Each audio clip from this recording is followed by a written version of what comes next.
Let's take a look at the web application system protection technology, or simply speaking, web application firewall system. In case of a website or in case of a web application system, there are three types of insecurities or three types of risks that we have, or issues that we can have. First of all, the risk of program design. In other words, the website or the web application development process has been weak, which means that the application is not immune to threats, that the website has got, the development has not been appropriate, and it contains loopholes, it contains vulnerabilities, and the attackers can manipulate or exploit those vulnerabilities and attack the web application. Then the second problem could be with the configuration, that there are risks or there are issues with the configuration. Those risks could be with the server configuration management, or most commonly the database configuration as well. Then we can have the vulnerabilities or the risks because of the underlying platform, depending upon what operating system and what operating system version we are using. We could have threats because of the platform itself. The purpose of web application firewall is to protect the application, the web applications which are running on the web servers, and protect the applications which are being accessed using the HTTP and HTTPS protocols. This is the purpose of any web application firewall. It sits in front of the web application and provides it protection based on the type of traffic, or based on the traffic that is being exchanged using HTTP. So it's doing a deep packet inspection, and it is looking at the HTTP contents of the packet and then protecting the applications, web applications, from threats and attacks. If you look at the web application firewall workflow, the WAF workflow, it is composed of three components. We have the web configuration front end, or the database, where all the configuration and rules are stored. All the blacklist information is stored in the database. This information is used by the backend center system, which contains all the logic of the web application firewall, and it accesses the data in the database at the backend, and this provides the logic to the web application execution front end, which is responsible for actually providing the protection. So if an HTTP packet comes in, this packet is going to be analyzed by the WAF engine or the execution front end based on the logic or the intelligence being generated by the backend center system, and the information which is going to be used is, or the configuration which is going to be used for implementing this, is stored at the web configuration. This should be the backend or the backend database. If you look at the WAF processing architecture, if for example we've got different types of traffic, web traffic coming into the firewall, only the traffic which is normal traffic will be allowed to pass through. All the other traffic has to go through all these checks and all these protections, and if the traffic belongs to any of the attack vectors, this traffic is going to be blocked, and only the normal traffic is going to be allowed to pass through the web application firewall to the web application servers. Any typical web application firewall needs to have these features, or we can say that the USG firewall, Huawei's USG firewall, has got these functions or these security features built into it. The first feature, we'll look at these features one by one. The first feature we need to look at is the in-depth security defense. The in-depth security defense mechanism on the web application firewall is responsible for providing two types of features, or it consists of two parts. One is the blacklist signature-based detection. The other one is protocol reassembly detection. Both of them work together in a way. And overall, this in-depth security defense is responsible for checking the HTTP request header and the HTTP request packet content, and the response, HTTP response header and the HTTP response content coming from the server. So this is coming from the client towards the server, and this is coming from the server towards the client, and it is going to look at not only the header but also at the contents of the packet to make sure that no malicious content or no malicious packets cross the firewall either towards the web application server or from the web application server towards the client. This is how this is done. We can either have the blacklist signature based detection, or we can have the protocol reassembly detection. First we look at the blacklist signature based detection. In this we can see that this is the firewall. It is on the input side, the traffic coming from the users, from the clients towards traffic going towards the web applications. The attack traffic is going to be blocked. If this traffic belongs to any of these attack types, this is going to be blocked, and only the genuine or the real user traffic is going to be allowed to go to the web servers. Similarly, when the traffic is being responded to from the servers towards the client, if it is suspicious traffic, unclean traffic, it is going to be blocked, and only clean traffic is going to be sent to the users or to the clients.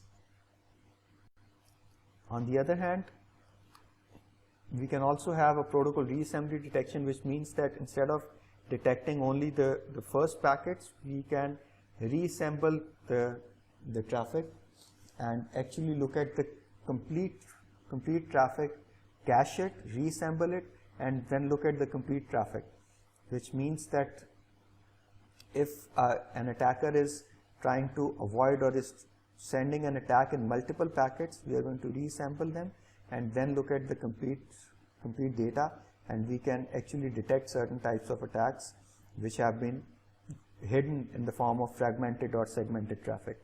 So this is reassembly is very important, that we cache the content of the packet is cached, and then we can determine if it's attack traffic or not.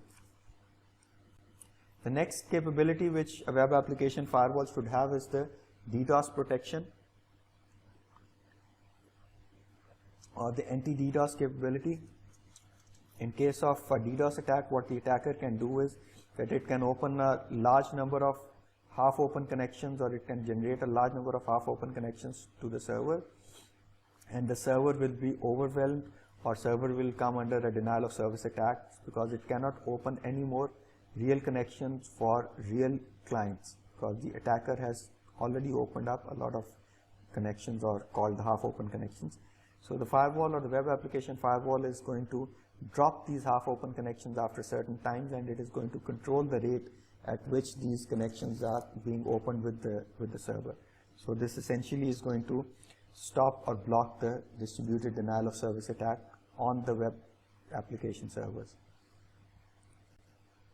Next we have the self-learning modeling and whitelist defense. This is a very intelligent function or feature on the web application firewall, in which the firewall is actually learning the type of traffic that is crossing the firewall and coming to and from the web application servers, and it determines that what is the signature or what is the type of traffic which is normal traffic.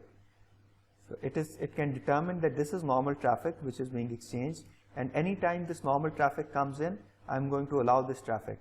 So it is going to detect the normal traffic, and whenever this type of traffic comes in, it is going to allow that traffic without having that traffic to go through all the checks. So this saves a lot of effort on part of the firewall. So instead of doing a blacklisting, we call this the whitelist defense, which is more efficient than the blacklisting. We can also have high performance detection feature on the firewall, on the USG, which essentially means that the content that is being sent from the server to the clients consists of mainly two types of files or two types of content. One is the static content or static files, and the other one is the dynamic content or files, ASP, JSP or PHP files. Normally the static files are not used for generating or for sending attack traffic or for sending malicious code, because it is easier to hide this code in the dynamic files. So what the web application firewall does is that it sends the static files without checking, and sends the dynamic files after thorough checking. And because 80% of the traffic consists of static files, so this means that we can improve the performance this way, that instead of checking every file, we are only checking the files which is only 20%, which actually can potentially contain the attack traffic or can contain malicious code.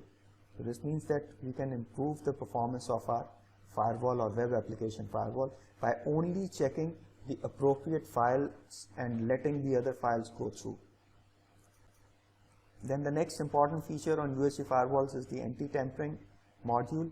What anti-tampering module does is that whenever users are accessing certain web page or website, the firewall makes a copy of that website or of that page and stores it in the cache, in the anti-tampering cache module. It is stored here in the cache, and the firewall knows, or the anti-tampering module knows, if any change is made or if any tampering is done to the original web page. So in case if the original web page has been tampered, and in the meanwhile if the users want to access that web page, what the firewall is going to do is that instead of forwarding the request to the web server, because the page has already been tampered, it picks up a copy from its cache and forwards that copy to the user. So the user is going to get the untampered or the original copy of the web page before the website was tampered or the website was hacked. So this is another very important feature on your Huawei USG firewall, the anti-tampering feature on the web application firewall. Then we have the automatic detection application. In data centers, there are hundreds or thousands, or in certain cases hundreds of thousands of websites or applications running in the data centers. In this case, adding or subtracting or adding or removing an application from the web application servers happens very frequently, and it's not always possible to inform the security administrators about what new sites have been added or what old sites have been removed, and it becomes difficult to add sites on the web application firewall manually. So what the web application firewall can do is that based on the traffic that is going through the firewall, it can detect and it can actually dynamically add the new applications or new websites that have been added on the web application servers, because now new traffic is going towards the servers, which means that some new application server or some new website has been added on the server. So this is automatic and intelligent detection of new applications which have been added to the web servers, which has been added to the web server in your data center. So this is, you can add those websites to the web application firewall, and the web application firewall will automatically start providing protection to those newly added websites. So this is a very powerful feature where you don't have to manually add new websites. The WAF or the web application firewall will automatically detect those new websites and start protecting the traffic coming to and from those websites or web applications. The last important feature that we are going to discuss is the high-speed cache.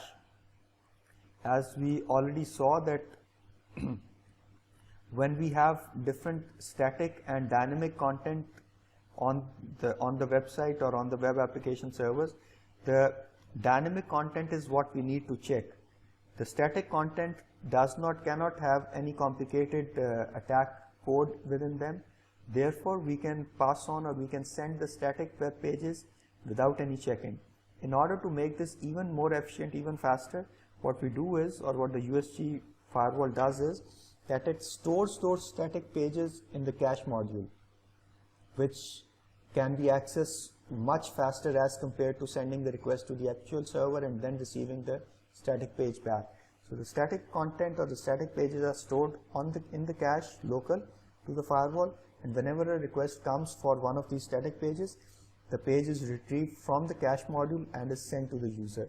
This actually speeds up the process of sending the static pages to the users a lot, and the user experience is improved because of the web application firewall. So the web application firewall is not only acting as a protection engine, but it is also acting as a caching engine for fast access to the content. Finally, to end this module, we'll take a brief look at the deployment mode, the most commonly used deployment mode for the web application firewalls. We can have the web application firewall deployed in our data center either in the transparent proxy mode or in the reverse proxy mode or in the gateway mode.